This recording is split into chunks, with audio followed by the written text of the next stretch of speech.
Bonjour à tous et bienvenue dans Papa Parle, l'émission des pères qui prennent leur rôle au sérieux sans se prendre au sérieux. Aujourd'hui, nous recevons Cédric, un papa de 2 adolescents. Cédric a créé son entreprise dans le domaine du rhum arrangé, les Tissed. Rassurez-vous, on a attendu de finir l'émission avant de goûter ces nectars. D'ailleurs, je vous recommande chaudement les ananas caramel beurre salé, une merveille. En partant de rien, il a réussi seul, puis avec son équipe, à faire grandir son entreprise de manière exponentielle. J'étais très curieux de découvrir comment cette ascension incroyable a pu impacter sa famille et son rôle de papa. Dans cet épisode, riche d'enseignements, Cédric nous parle de son rapport à la transmission, des difficultés rencontrées en rapport avec la gestion du temps et les choix auxquels il a été confronté face aux signaux d'un de ses fils.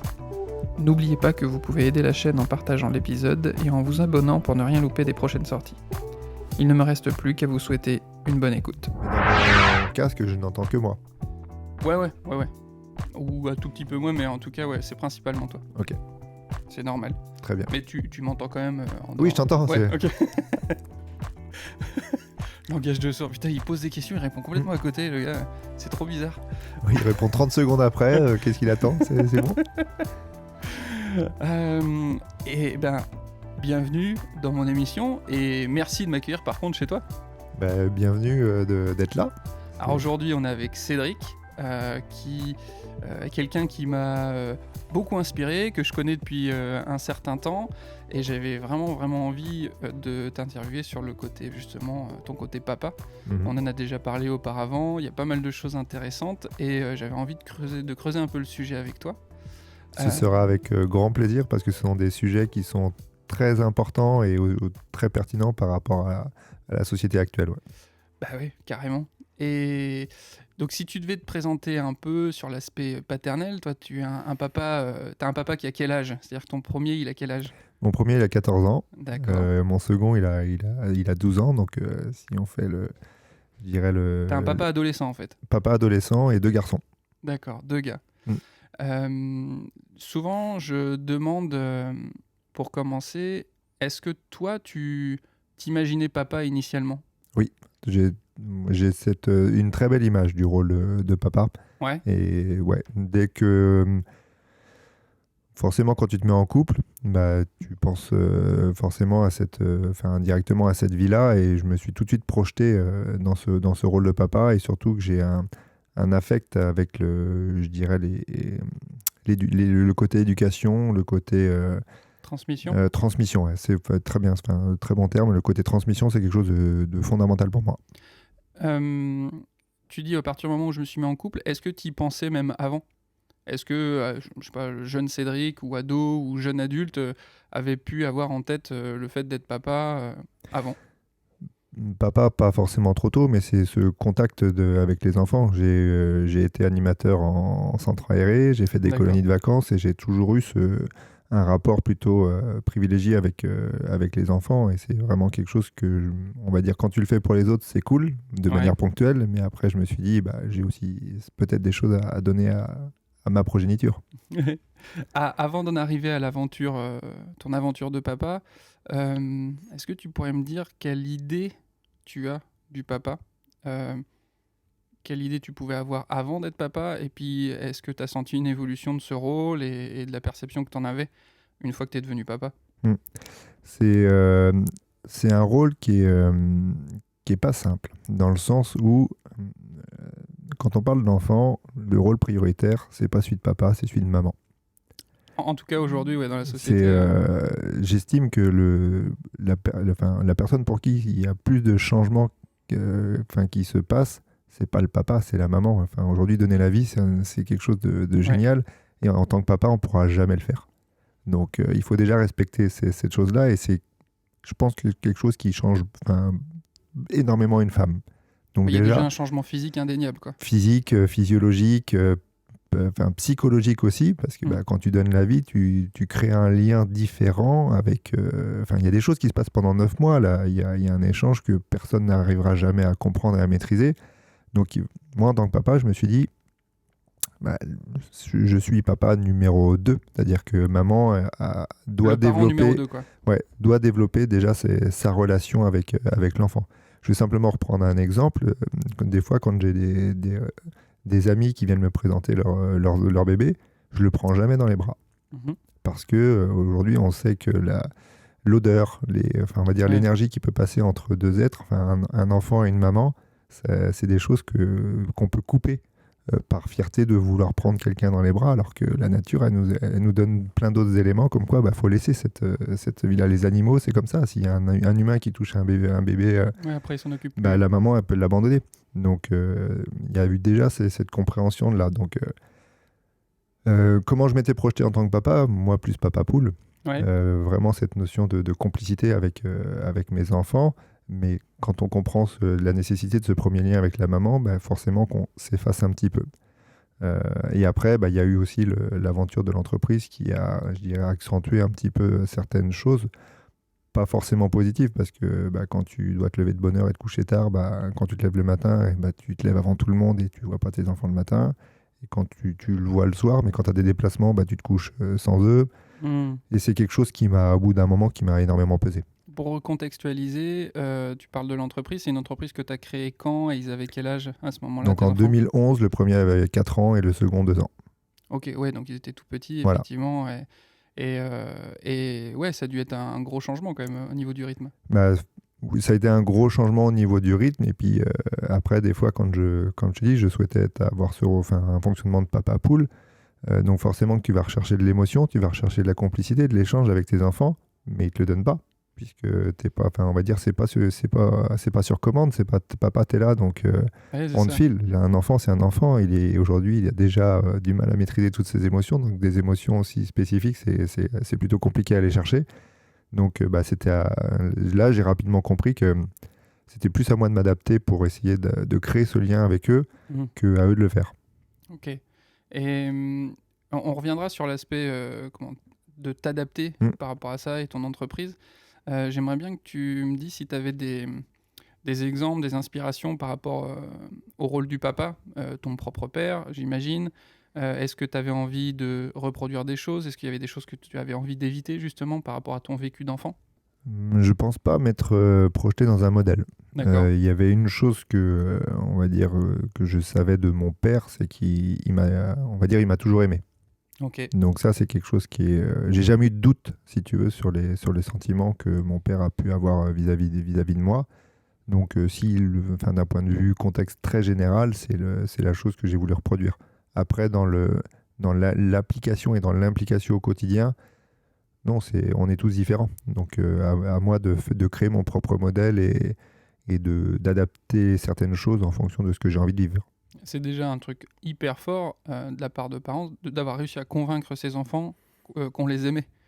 Toi, tu dis que tu n'avais aucun doute sur le fait que ton père t'aimait. Et ça, c'est quelque chose qui a pu ressortir plusieurs fois où, quand je croise des gens, d'avoir ce doute-là, puis ça crée quelque part une blessure, en fait, d'avoir Mm. toujours cette inquiétude-là.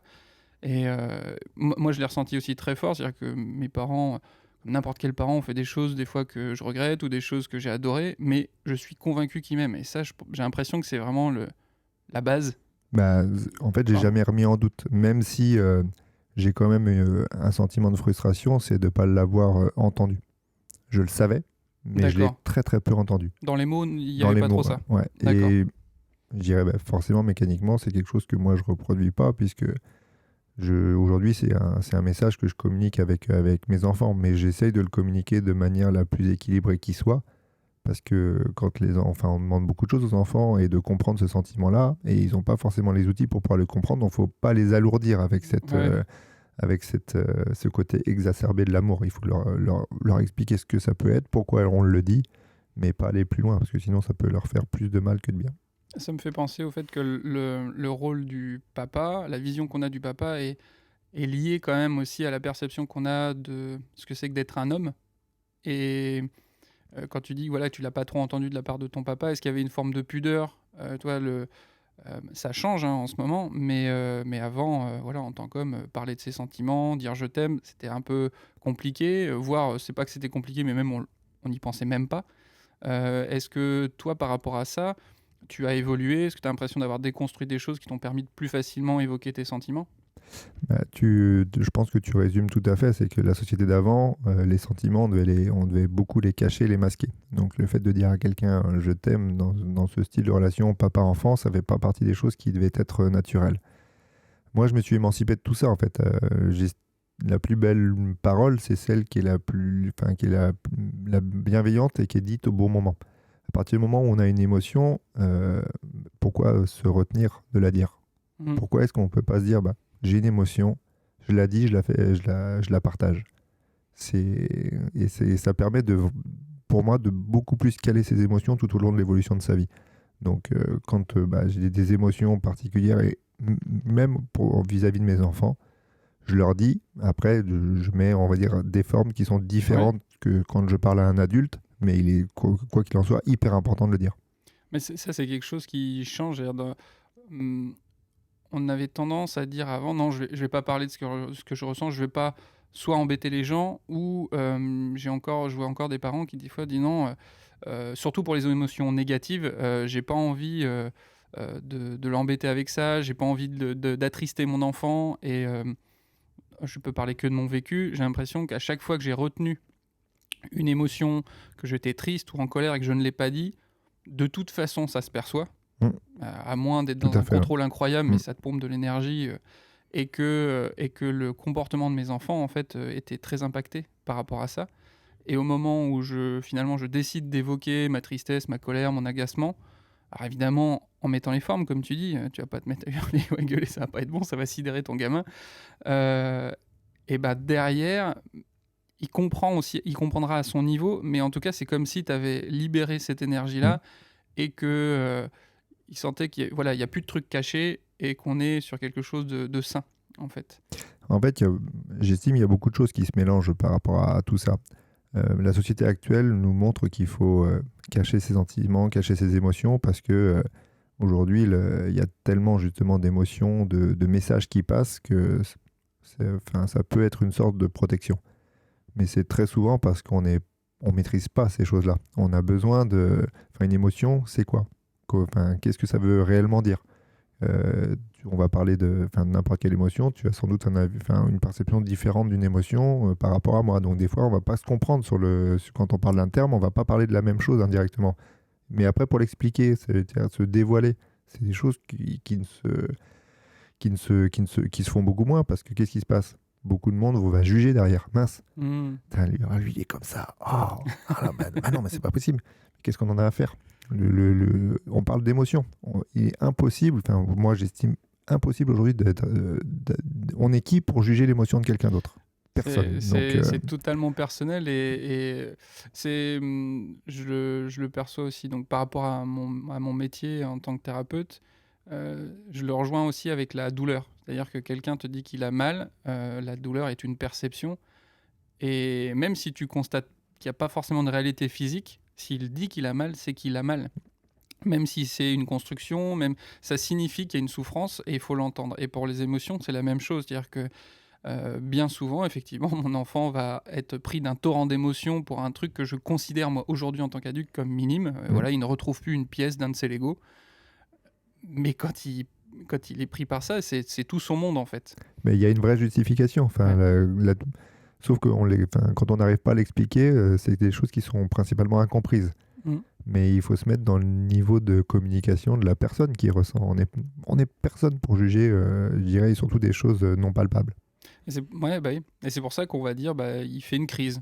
Voilà. Voilà. Et euh, effectivement, c'est impressionnant et on se dit, mais c'est pas possible. Mais si on se replace dans le contexte, quand on était gamin, ça nous arrivait d'exploser pour des trucs qu'on trouve futiles aujourd'hui. Mais quand on l'a vécu, mais c'était incontrôlable en fait. Et pareil, en parlant de mon expérience, quand on rentre en confrontation en disant, ah, c'est bon, c'est une crise, calme-toi, tu nies son sentiment, c'est pire encore. Alors au bout d'un moment, il va peut-être se taire parce qu'il va dire, bon, bah, de toute façon, j'éteins tout ça parce que de toute façon il comprend rien, le padré, et dans ce cas-là, bah, il risque de tout le temps contenir ses émotions, et je suis pas sûr que ce soit top sur le long terme.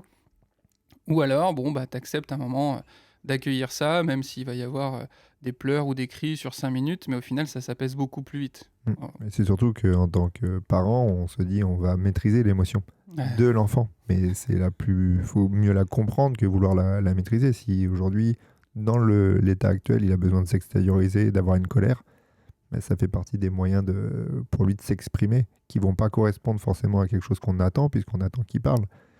Mais un enfant, pour est-ce l'instant, qu'il est des capable fois, il va manquer de vocabulaire, il va pas faire le lien entre le vocabulaire et le sentiment, mais tout etc. simplement de comprendre ce qu'il ressent. C'est ultra compliqué. Déjà en tant qu'adulte, il y a beaucoup de monde qui a du mal à verbaliser, donc le travail pour un enfant, il est encore plus important. Mais un enfant reste un enfant. Mais c'est pour ça qu'en tant qu'adulte, plus tu resteras posé à côté, plus ça va lui permettre... Donc justement, toi, tu vas pas maîtriser son émotion, mais par contre, tu vas être un peu une marche, un pilier pour qu'il apprenne à maîtriser ou comprendre, en tout cas, déjà cette émotion. Et puis c'est à nous de nous adapter par rapport à ça. Et on a aujourd'hui, dans cette société actuelle, on veut toujours avoir la mainmise sur l'autre, et on oublie de s'adapter parce que l'adaptation, c'est des fois considéré comme une soumission. Et pour moi, l'adaptation, c'est la plus belle des intelligences, exactement. Ouais, c'est ça. Mais je mettrais un bémol, ou en tout cas une précision sur le fait de s'adapter vis-à-vis de son enfant, de malgré tout pas oublier ses besoins en tant que personne et adulte ou de couple. C'est-à-dire de pas confondre être à l'écoute de son enfant et enfant roi. Tu vois ce que je veux dire? C'est ce rôle, on n'est pas là pour parler ni de soumission, ni dans un sens, ni dans l'autre. Et c'est toujours le juste équilibre qu'il faut avoir. C'est pas le père patriarcal qui doit tout décider, et l'enfant doit rien dire, et c'est pas l'enfant non plus roi, comme tu dis, qui doit tout faire, et puis où les parents font oui. Non, c'est l'équilibre. Tout le monde est au même niveau. Je pense que ça peut... moi, je l'ai ressenti, on peut vite tomber dans ce penchant-là, parce que à court terme, si tu réponds à toutes les demandes de ton enfant, il va s'apaiser, mais comme il a plus de limites, ça monte de plus en plus, et les demandes sont de plus en plus fortes, exigeantes, rapides, puissantes, etc. Et de temps en temps, il faut accepter qu'il puisse y avoir une vraie frustration de sa part, et que ça s'exprime de manière pas très agréable pour nous, mais de l'accompagner là-dedans. Et des fois, effectivement, ça prend un peu plus de temps que de lui refiler un bonbon ou un chocolat ou la tablette ou ce genre de choses. Mais je pense qu'à long terme, ça lui permet de mieux gérer toutes les contraintes qu'il va vivre dans la vie en général, quoi. L'objectif, c'est d'être juste. Et quand on parle de justesse, d'équilibre, il n'y a plus de rapport de force. Ouais. Mais c'est pas simple, hein. Encore maintenant... je repense à un épisode dans... ça, c'est parce que je suis passionné de Kaamelott. Voilà.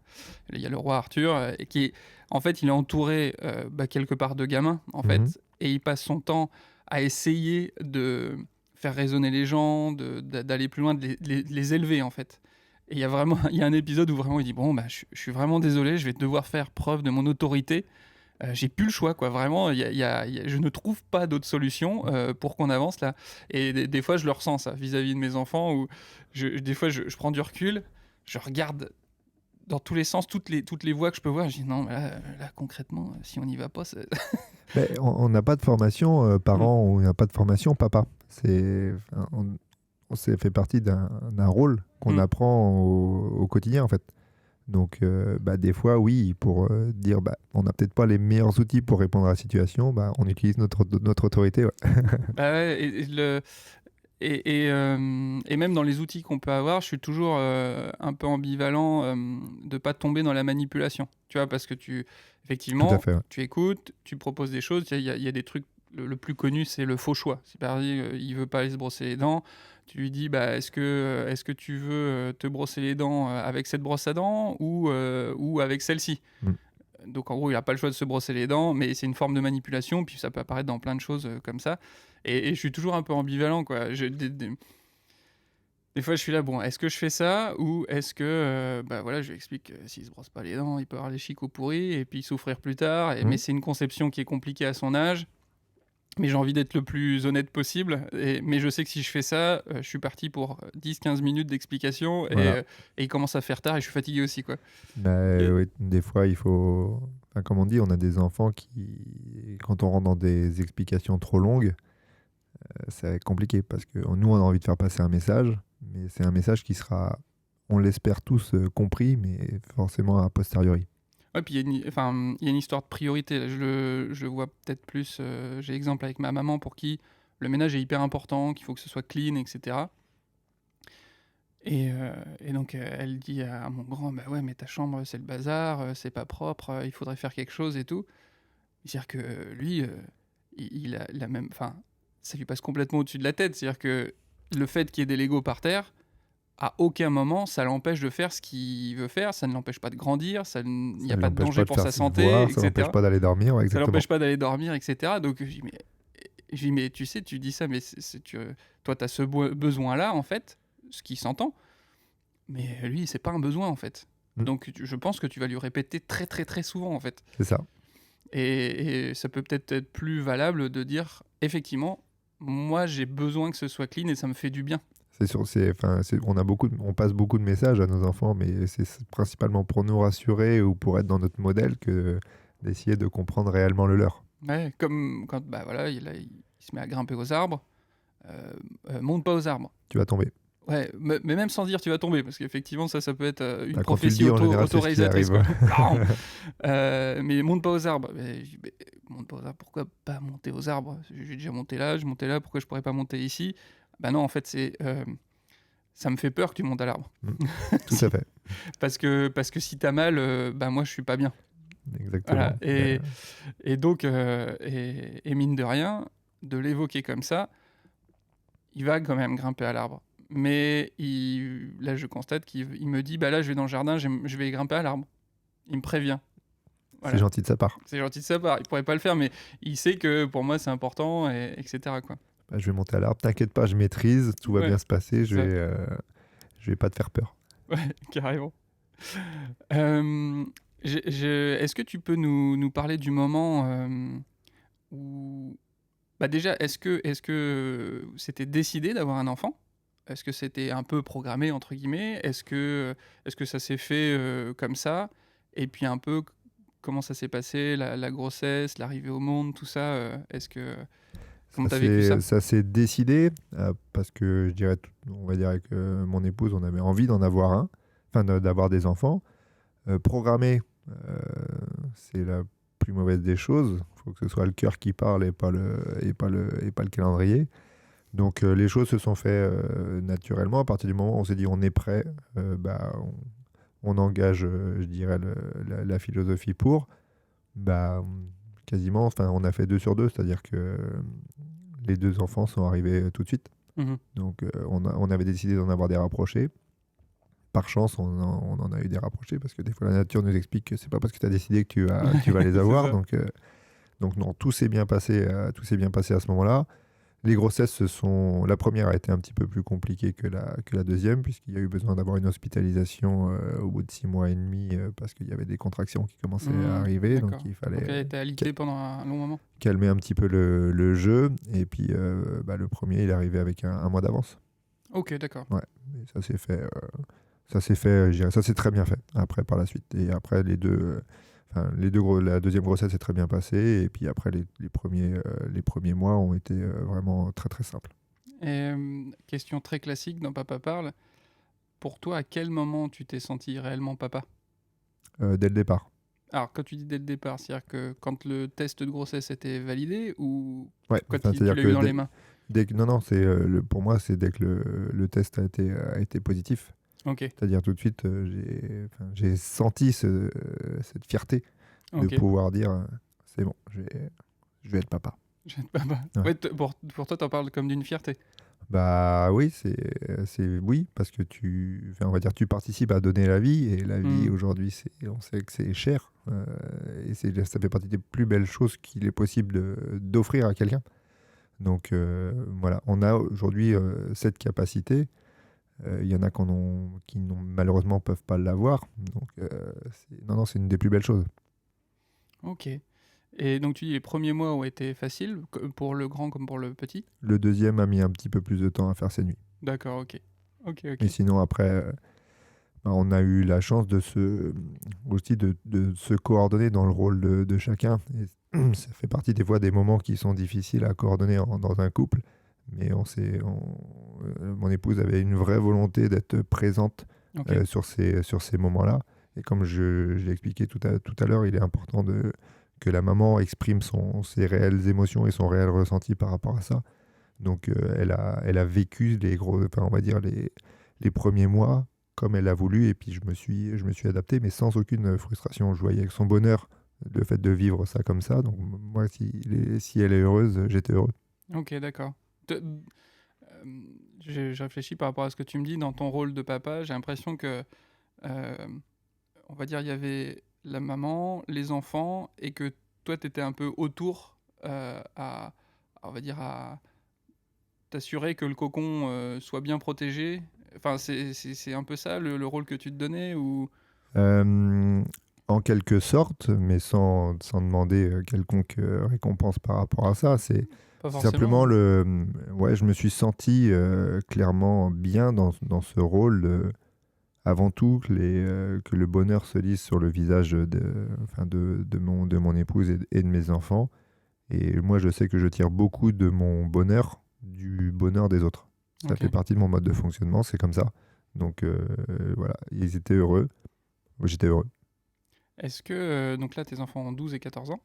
Euh, est-ce qu'il y a eu des étapes particulières pour eux et pour toi aussi, hein, forcément, mais est-ce que tu as été confronté à soit des grandes joies ou où ça t'as pris conscience de certaines choses dans leur évolution? Là, ils arrivent, donc ils sont adolescents. Oui, C'est aussi une étape de grand changement pour eux. tout à fait. Comment tu accueilles ça? Est-ce que tu as été confronté à certaines difficultés? Alors, aujourd'hui, j'estime qu'il n'y a pas eu de difficulté. Par contre, je vais revenir sur cette notion de la naissance. Ouais, Aujourd'hui, en tant parent ou une maman, elle met au monde, je dirais, des enfants. À partir du moment où on les met au monde, beaucoup de monde est dans cette notion d'appartenance. Et ce ouais, sont c'est mes notre enfants, enfant, je hein. les possède. Non, on les Mm. possède jamais, les enfants. Donc on sait de toute façon que notre rôle de parent est d'essayer de leur donner le maximum d'outils pour qu'à un moment, bah, dans les phases d'adolescence, où ils commencent à réclamer de l'autonomie et de la liberté, bah, qu'on leur a donné le maximum d'éléments pour qu'ils puissent affronter au mieux cette période-là. Donc voilà, c'est une période où on sait que tous les parents passent par là. Maintenant, soit tu as envie de t'y opposer et de friter avec eux, ou soit tu as envie que ça se passe pour le mieux. Et je dirais, moi aujourd'hui, j'ai autant de câlins de mes enfants maintenant qu'avant.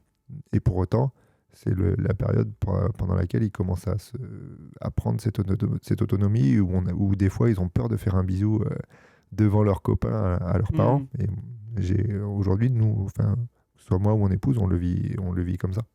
Ah non. Par rapport à ça, est-ce que tu as des petits tips, des petits trucs comment tu fais pour nourrir cette complicité, le côté proche avec tes enfants? Est-ce que vous avez des rituels, par exemple? Est-ce qu'il y a des choses qui reviennent et qui permettent de construire un peu tout ça? C'est du quotidien. Si tu te lances dans des rituels, en fait, le jour où le rituel ne fonctionne plus, bah, tu casses un petit peu une mécanique. Donc pas de rituel. C'est juste que à chaque fois que je peux vivre des moments avec eux, je les vis. À chaque fois que je peux échanger avec eux, j'essaye d'échanger avec eux. Il y a aussi le seul rituel, c'est est-ce que tu as passé une bonne journée? Est-ce que tu as pris Mm. plaisir aujourd'hui? Ils font du basket aussi, c'est voilà. Est-ce que tu as pris plaisir sur le terrain? C'est vraiment les principales questions, et des fois ça les gonfle que je leur pose, mais c'est plutôt cette sensibilité à dire voilà, est-ce qu'aujourd'hui tu prends plaisir à faire ce que tu fais? Euh, Là, je profite parce que j'ai souvent eu des papas qui avaient des jeunes enfants, et Mhm. comme là ils sont ados, j'aimerais bien aller sur le sujet justement de la puberté, des changements, des questions qui peuvent se poser, même vis-à-vis de leur changement physique, mais au niveau de la sexualité, ce genre de choses. Est-ce que c'est des choses qui ont été évoquées pour l'instant? Pas du tout. Est-ce qu'il y a une pudeur de leur part vis-à-vis de ça? Et toi, est-ce que tu te sens à l'aise à parler de ça avec eux? Aujourd'hui, la principale difficulté, elle vient des enfants. C'est quelque Ouais. chose de nouveau. Donc, il y a plein de messages qui circulent par rapport à ça. Je dirais nous, ou moi, la position que j'ai par rapport à ça, c'est à partir du moment où tu as une question, je suis là. Après, Ok. des fois, on va voir des choses et puis j'en profiterai sans doute pour rebondir et pour avoir cette notion d'explication, d'éducation. Mais c'est avant tout à à eux de découvrir, mais sans tabou. Mais Ok. ça reste quand même un sujet qui est pas simple parce que, comme tu l'as dit, il y a aussi cette découverte de son corps, ça change. Qu'est-ce qui se passe, comment je vais fonctionner. Mais c'est une discussion qui est tout à fait libre et naturelle chez moi. Oui, tu pars du principe que s'il te pose la question, c'est qu'il est prêt à entendre une réponse, quoi. C'est qu'il y a un besoin. Ouais, il y a un besoin par Ouais. rapport à S'il n'y a ça. pas de question, de la même chose, est-ce que tu prends plaisir, c'est aussi de poser régulièrement la question. Est-ce que tout va bien? Est-ce Mhm. que dans tes relations, tout va bien? Après, forcément, le sentiment amoureux, quand il dit «Ah, t'as une amoureuse», ça fait pas... Ils sont gênés. Ouais. Mais il y a aucune fixette là-dessus. Ok. Tout doit se passer naturellement. Je rebondis sur un autre sujet qui revient souvent et pareil, je suis curieux d'avoir ton retour en tant que papa d'ado sur les écrans, les réseaux sociaux. Euh, est-ce que tu as on va dire une politique particulière là-dessus? Est-ce que tu as constaté des méfaits comme des bienfaits justement à ça? Pour ma part, je trouve que c'est une réelle catastrophe. D'accord. Toute cette addiction aux écrans, que ce soit sur la télé, la console, les réseaux sociaux. Mais malheureusement, notre époque aujourd'hui utilise ces outils, les téléphones, pour de la communication. Mhm.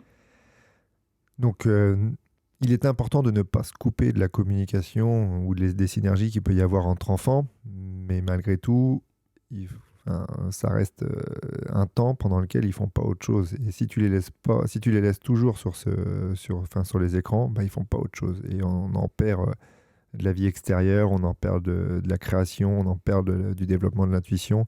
Et moi, je suis très vigilant à ça. Et donc, à la maison, oui, je suis obligé de faire le gendarme. Donc, Mhm. mais pareil, en expliquant, je comprends qu'ils aient besoin de communiquer avec leurs copains, puisque l'objectif n'est pas qu'ils soient en marge de tout ça. Malgré tout, il y a d'autres choses à faire. Et de toute façon, on le voit, c'est cette notion d'immédiateté, en fait. S'il est je fais quelque chose, je veux avoir le résultat tout de suite. Et on en oublie la capacité de travail, de réflexion. Et je pense que les écrans, ils sont en partie responsables de tout ça. Ouais.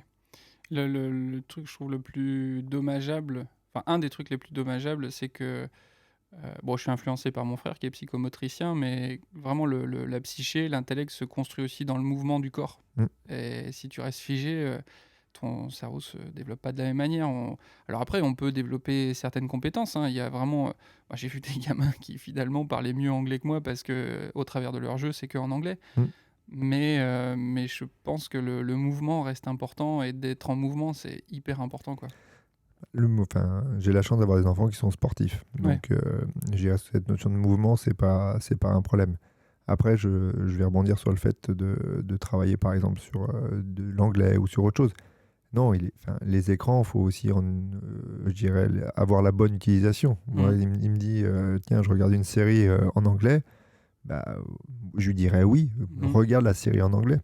Si tu regardes la série en français qui va rien t'apporter, par contre, je dirais, c'est pas forcément Le plus judicieux. le plus judicieux.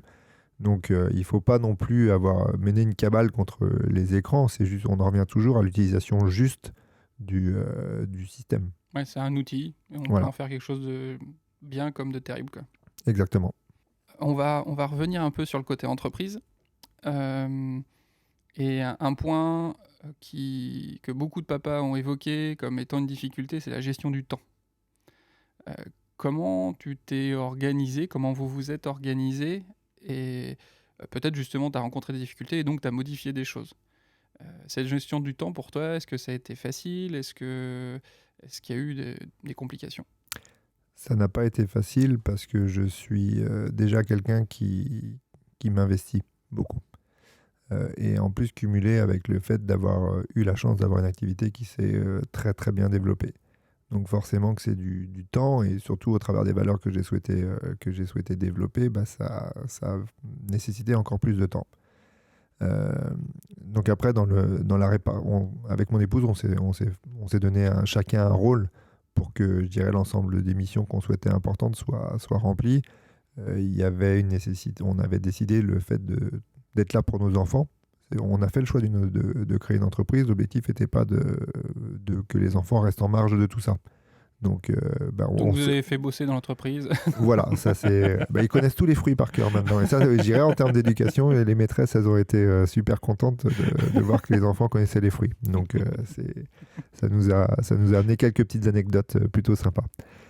Donc non, c'est vraiment organisé de manière à malgré tout être présent pour nos enfants. Donc ils ont toujours eu, que ce soit l'un ou l'autre, présent à leur côté. On les a pas mis, je dirais, dans des structures pour ne rien vivre avec eux. On souhaitait vivre les choses avec eux, donc on les a vécues. Après, je me mettais une obligation, c'était d'être, quand j'étais pas en déplacement, c'était toujours de rentrer pour être là pour le repas du soir. Ça, ça fait partie des choses immuables qui ont été mises en place. Après, tout le reste, la gestion du temps, quand tu bosses de 5h à 23h, il faut réussir à trouver le bon équilibre dans tout ça, mais il y avait toujours ce temps du soir où je le gardais pour mes enfants. Ok. Donc j'imagine, en tout cas sur une période, ta compagne était plus présente avec les enfants que toi-même. Tout à fait. Ouais. Ouais. En off, tu m'en avais parlé, il y a un moment où tu as senti vraiment que tes enfants avaient besoin que tu sois plus présent. Oui. Comment ça s'est manifesté de leur part et comment t'as réagi à ça? J'en viens à un moment important qui pour moi a été un vrai virage. C'est que, comme toute évolution d'enfant, des fois il y a des prises de tête avec les parents. Et il est vrai que quand je partais en déplacement, c'était souvent je dirais le théâtre on va dire de conflits entre mon épouse et mon grand principalement. Et bon, ça, faut en prendre conscience, faut le voir. Et mon grand, je lui avais dit, tiens, papa, il va partir fin de semaine. Est-ce que tout va bien? On sait ce qui se passe en général quand quand je pars. Est-ce que tu te sens, qu'est-ce qu'il faudrait que maman fasse pour qu'il n'y ait pas de soucis, et ainsi de suite. Donc j'essaye de prendre le maximum de garanties pour que ça se passe pas trop mal. Et puis le premier soir où je suis parti, paf, j'ai mon épouse qui m'appelle, elle me dit je me suis encore pris la tête. Bon, ok. Je réagis pas à distance parce que j'aime pas. Sur ce coup-là, je n'ai pas voulu, dans le contexte, quoi, j'ai pas voulu réagir à distance. Et dès que je suis rentré à la maison, j'étais voir mon grand, j'ai fait j'ai eu maman, elle m'a dit que vous étiez en conflit. Est-ce que tu peux m'expliquer? Et puis il a simplement dit papa, t'es pas là. Donc en fait, j'ai rien dit. Il y a eu un gros blanc parce que c'est là que je me suis rendu compte qu'on avait beau prendre toutes les précautions, qu'avant de dire tiens, c'est les autres ou quoi que ce soit, regarde un petit peu toi comment tu te comportes, regarde peut-être ce que les autres ont besoin que tu leur apportes. Et puis comme ça, le système pourra être beaucoup plus équilibré. Là où je vois la chance que tu as pu avoir vis-à-vis de ton gars, c'est qu'il aurait pu te répondre dégage ou tu me fais chier. Tout à fait. Et il a quand même formulé un truc très clair et même qui touche au cœur, c'est sûr, mais qui était entendable, je pense. C'est aussi la force de ces mots. C'est que s'il a réussi à le dire, c'est que pour lui, c'était clair. Ouais. Que des fois, il y a des choses qui ne seront pas dites parce que c'est difficile à formuler ou pas très clair. Donc là, pour moi, le message était justement très très clair. Et ça m'a fait réellement prendre conscience qu'à un moment, j'étais sans doute en train de passer à côté de quelque chose. Ouais. Que ce soit dans l'éducation, dans, je dirais, l'organisation de certaines priorités, ou pensant que le système qui était mis en place était bon. En fin de compte, non, c'était pas le bon, puisqu'il y avait ce témoignage-là très fort qui est ressorti. Qu'est-ce que tu aimerais dire à Cédric avant d'avoir des enfants? Est-ce que tu aurais voulu le prévenir de quelque chose, lui donner un conseil particulier avant de devenir papa? Je ne le recentraliserai pas forcément que sur le rôle de papa. Ouais. C'est sur aujourd'hui, papa fait partie Un ensemble. d'un ensemble de l'homme que je suis. Euh, le premier conseil que je redonnerais, c'est essaie de bien identifier qui tu es vraiment, comment tu fonctionnes vraiment, ce qui te touche, ce qui t'intéresse, et de comprendre encore plus ton fonctionnement pour que tu puisses avoir le maximum d'outils pour affronter les différentes choses qui vont arriver. Et parce que quoi qu'il en soit, on aura beau tout anticiper, ça se passe jamais comme on le prévoit. Ouais. Mais je dirais le socle commun à tout ça, c'est se connaître. À partir du moment où tu te connais, je te dirais peu importe que ce soit professionnellement parlant, amicalement parlant ou je dirais par rapport aux enfants, je dirais c'est la même chose. Et puis il faut aussi avoir l'ouverture et l'écoute de ce dont a vraiment besoin l'autre avant de vouloir faire passer absolument certains messages. On pense qu'on a tous la parole divine ou ce qu'on pense c'est toujours la meilleure chose. Ben non, c'est pas, on est tous différents. Et je rebondis là-dessus. Pour toi, qu'est-ce qui t'a permis de mieux te connaître? Parce que des fois, on est un peu perdu. C'est-à-dire que je sens que mes besoins sont pas entendus, même des fois, je suis pas sûr de mes besoins, etc. Qu'est-ce qui t'a permis de clarifier un peu tout ça et d'être au clair avec toi? Bah, par un biais complètement détourné, j'ai commencé à faire une formation sur un aspect à la base commercial Ouais. qui m'a fait comprendre qu'à un moment, que ce soit dans le commerce, comme j'expliquais, dans n'importe quelle on va dire situation, l'objectif c'est de savoir qui tu es, comment tu fonctionnes, quels sont les éléments de ta vie passée, quels sont les éléments de ton fonctionnement que tu connais pas, de ton intuition, de la façon dont tu fonctionnes que tu maîtrises pas qui aujourd'hui t'influe au quotidien. Et j'ai fait un gros travail là-dessus qui m'a apporté énormément d'éléments, qui m'a permis de faire une très grosse introspection sur tout ça. Et bah ça a été, c'est pas une révélation, mais un petit peu quand même. C'est que à un moment, on a toujours tendance à dire que c'est la faute des autres, mais on est les principaux responsables de ce qui nous arrive avant de vouloir accuser le monde. Mhm. Donc, on va dire le constat d'aujourd'hui, c'est que aujourd'hui, c'est pas la faute des autres, c'est qu'il y a quelque chose qui se passe pas, c'est d'abord la mienne. Après, il y a ensuite, sans doute, on va dire une responsabilité des autres, puisqu'on n'est pas tous C'est une calés. interaction dans tous les cas. Voilà. Donc, voilà, j'ai fait un gros travail là-dessus, et puis ça a été génial. Ok. Euh, Mais on se rend jamais compte de là où on met les pieds, en fait, quand on engage ce style de démarche. La principale qualité que j'ai eue, c'était vraiment mon ouverture d'esprit. C'est-à-dire que je ne suis pas du tout rentré là-dedans pour un objectif, mais je suis ressorti avec d'autres choses. Donc, oui, ça a travaillé d'autres aspects, quoi. ouais, complètement, ouais. Pas que l'aspect pro, finalement, ça a touché au perso aussi. Ouais.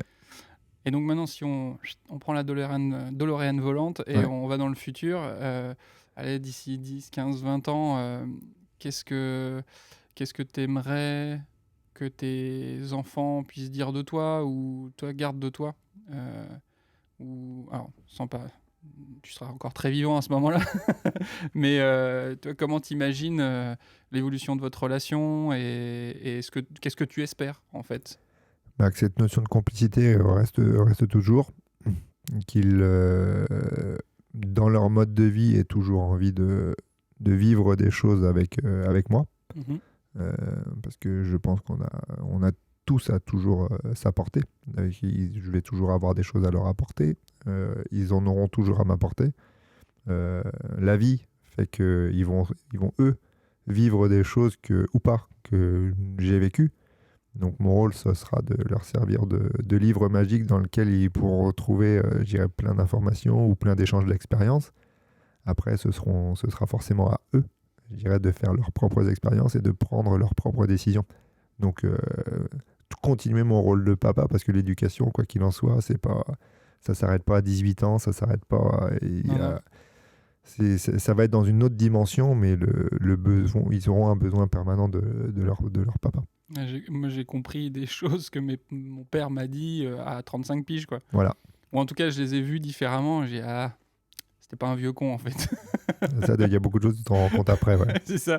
Bah, au moment où tu deviens toi-même papa, généralement tu prends conscience de certaines choses vis-à-vis de tes propres parents.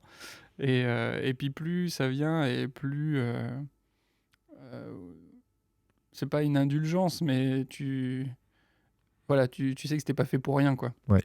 Et qu'il y avait un sens à tout ça, et que eux ils en étaient à un certain moment de leur vie, et que, voilà, à chaque fois ils ont fait en tout cas du mieux qu'ils pouvaient. Et puis après, dans le futur, ce sera, peu importe les décisions qu'ils prendront, ce sera toujours d'être là pour les accompagner. Parce que Ouais. s'ils prennent une décision, c'est ils estiment que c'est la meilleure pour eux. Donc je n'aurais pas à commenter, à juger, parce que une des choses, je pense, qui me ferait le plus mal, c'est de créer cette scission avec eux. Aujourd'hui, quand je vois le nombre de familles qui sont déchirées, ça fait mal au cœur, en fait. Tu n'as pas à juger, mais je pense que tu t'empêcheras pas de parler de ton ressenti, Tout à fait. malgré tout. Donner son ressenti n'est pas un jugement. Ah oui, oui.